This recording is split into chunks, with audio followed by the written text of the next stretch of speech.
जब मोदी जी ने संकल्प से सिद्धि की बात की थी तो लोगों ने उनका उपहास उड़ाया था कि अरे आपने तो मतलब 19 और 24 की बात कर रहे हो, आप 14 में, इसका क्या मतलब है कि आप तब तक रहोगे। लेकिन ये बहुत दीर्घकालिक सोचते हैं। ऐसा कहीं मुझे प्रतीत नहीं होता कि ये शॉर्ट टर्म गेन के लिए कुछ सोचते हैं। तो अनंत जी तो खैर बहुत बहुत गंभीर सोच वाले और व्यक्ति हैं और उतना वैसा अनुभव भी है। मेरे जैसे आदमी को भी इतना मालूम है कि ये इलेक्शन टू इलेक्शन चलने वाले लोग नहीं है सर, नहीं है।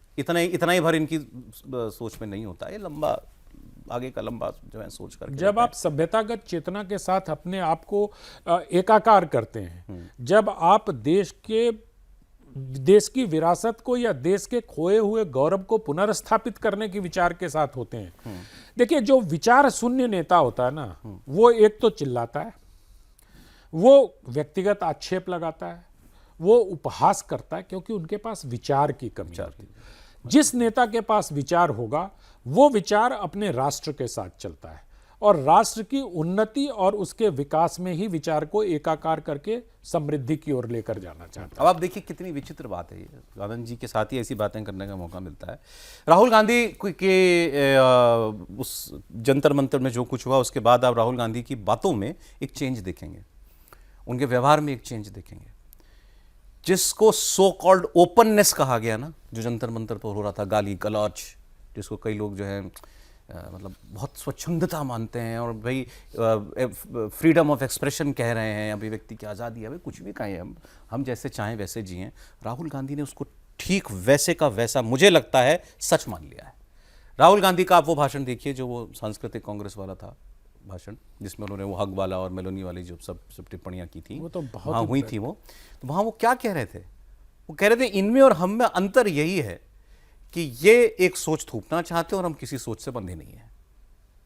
उन्होंने वो जो गालीबाज रील वाले थे जंतर मंतर को, उसको भी उन्होंने ओपननेस की कैटेगरी में मान लिया कि as if that is also permissible and should be permitted. उसकी भी जगह होनी चाहिए समाज में।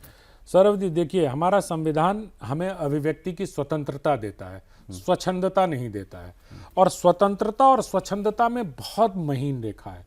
स्वच्छंदता कई बार आपको अराजकता की ओर लेके जाती है और स्वतंत्रता की एक सीमा होती है कि आपकी स्वतंत्रता वहीं तक है जो हमारा संविधान कहता है, जहां तक मेरी स्वतंत्रता की सीमा है। और स्वच्छंदता क्या होती है कि आप बहुधा हमारे सीमा में प्रवेश करके उसका अतिक्रमण करने का प्रयास करते हैं। तो स्वच्छंदता हमें अराजकता की ओर ले जाती है और दुर्भाग्यपूर्ण तरीके से मैं इसको देख रहा हूं कि जो नेता विपक्ष इस समय है, जिस स्वच्छंदता की बात कर रहे हैं, जिसका सार्वजनिक प्रदर्शन हमने मंच पर देखा कि एक दूसरे महिला राष्ट्राध्यक्ष के खिलाफ, मैं तो संदीप दीक्षित को बिल्कुल मतलब उतना दोषी नहीं मानता हूं। उन्होंने तो अपने परवर्जन का परिचय दिया ही दिया।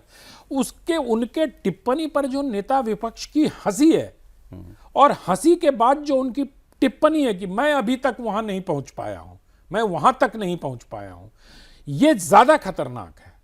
ये he became a part of the so called joke. Yes, part नहीं, उन्होंने उसको आगे बढ़ाया, इसीलिए वो डिस्गस्टिंग है। मैं इसको हमेशा कहता हूं कि ये बहुत ही मतलब इतने बड़े पद पर बैठे हुए आदमी के, इतने 132 वर्षों की पार्टी, जिनके सामने मतलब महात्मा गांधी से लेकर जवाहरलाल नेहरू से लोकमान्य तिलक, मतलब नाम ले लीजिए, उस विरासत को आगे बढ़ाने का जो पार्टी दावा करती है, वो इतनी मतलब क्षुद्र टिप्पणी करती है।